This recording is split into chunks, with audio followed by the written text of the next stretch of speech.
Grande confusion entre l'ancrage et l'enracinement. En fait, il y a un truc à savoir, et je pense que ceux qui me suivent le savent, c'est qu'il y a une grande différence entre ésotérisme et spiritualité. Je l'ai dit ce matin. Pendant que vous digérez, je profite justement que votre esprit soit disponible, parce que quand on digère, le corps est occupé et l'esprit se libère. En ésotérisme, on ne parle pas d'ancrage ni d'enracinement, ça n'existe pas. On parle de connexion à la Terre ou de connexion au cosmos. Mais en spiritualité moderne, et en spiritualité en général, on parle d'ancrage et d'enracinement. Il y a une grande confusion sur l'ancrage qui consiste en fait à ce que ton âme s'ancre dans le cœur comme un bateau s'ancre dans le fond de la mer. L'enracinement, c'est quand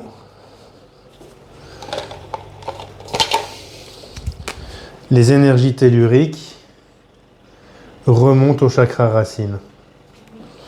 Quand les deux processus sont bien accomplis, on appelle ça l'alignement. C'est-à-dire que quand l'ancrage et l'enracinement sont corrects, on a un alignement. Il est impossible, et j'ai bien dit impossible, d'avoir une intuition constante sans un bon enracinement. Les pieds sur terre, la tête dans les étoiles. Pourquoi c'est impossible ? Parce que l'intuition est dans le mécanisme d'intuition, la terre joue un rôle primordial. C'est-à-dire que quand on est bien connecté à la terre, on est solide, on est stable. En général, notre corps va mieux. Tout ne disparaît pas, toutes les douleurs ne disparaissent pas par magie, mais le corps s'apaise. Et en général, en connexion à la terre, l'esprit s'apaise aussi. Alors l'âme peut envoyer des intuitions. Je le disais tout à l'heure, l'intuition peut être directe ou indirecte. Je ne l'ai pas dit comme ça, mais c'était l'idée. Soit c'est l'âme qui envoie directement une information dont elle a conscience, parce qu'elle relie votre chemin de vie, etc. Soit c'est l'âme qui capte une information de la part d'eux, un guide, un esprit, etc., et vous la transmet. On ne parle pas de médiumnité. Dans le cadre de la médiumnité, ce n'est pas l'âme ni l'esprit qui vous transmettent directement, c'est vous qui allez contacter directement un esprit farceur, il y en a qui le font, un guide, etc. Donc il y a une différence entre les deux. C'est important de prendre conscience de ça. Pourquoi ?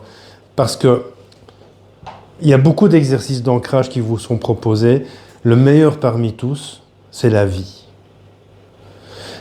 On parlait de Jocelyne tout à l'heure. Jocelyne m'expliquait à l'époque où j'étais un petit jeune dans le domaine, elle me dit arrête de faire des exercices d'ancrage, bouffe, bois, baise, et tu seras parfaitement ancré. Et en fait, le principe, c'est ça, c'est que beaucoup, surtout dans nos mondes actuels, ne mangent plus ceci, ne mangent plus cela, font l'amour avec n'importe qui, n'importe comment, ne boivent plus trop ou boivent de trop, parce que les deux inverses ne sont pas bonnes non plus. Et en fait, de tout ça, ils se déconnectent de leur réalité. C'est-à-dire que boire un verre, ça fait du bien, ça fait plaisir, mais boire trop de verre, ça te déconnecte complètement. Donc il y a toujours une question de juste milieu. Manger, ça fait plaisir, mais trop manger, ça t'alourdit et t'es plus ancré, là, t'es plus enraciné, t'es à 36 pieds sous terre. Donc c'est intéressant en fait de toujours être dans le juste milieu. Tu me diras, ouais mais David, manger c'est bien. Je te dirai, ben ouais, j'adore manger aussi. Mais pour avoir un bon alignement, il faut un juste milieu. Alors il y a dans les anciens livres et dans l'ésotérisme, on parle beaucoup de jeûne. Ça c'est dans le cadre de la magie. C'est-à-dire que quelqu'un qui pratique la magie doit jeûner pour faire ses rituels de consécration. Alors évidemment, jeûner avant un soin, c'est bien, parce qu'au moins ton corps n'est pas alourdi par la nourriture, mais il ne faut pas être dans le jeûne pour forcément être un bon praticien. Manger léger, moi j'aime pas manger le midi chaud par exemple, parce que l'après-midi je ne vaux plus rien et je ne sais plus faire mes consultes ou mes soins. Donc le midi je mange des légumes, des protéines, mais j'évite de manger un gros repas.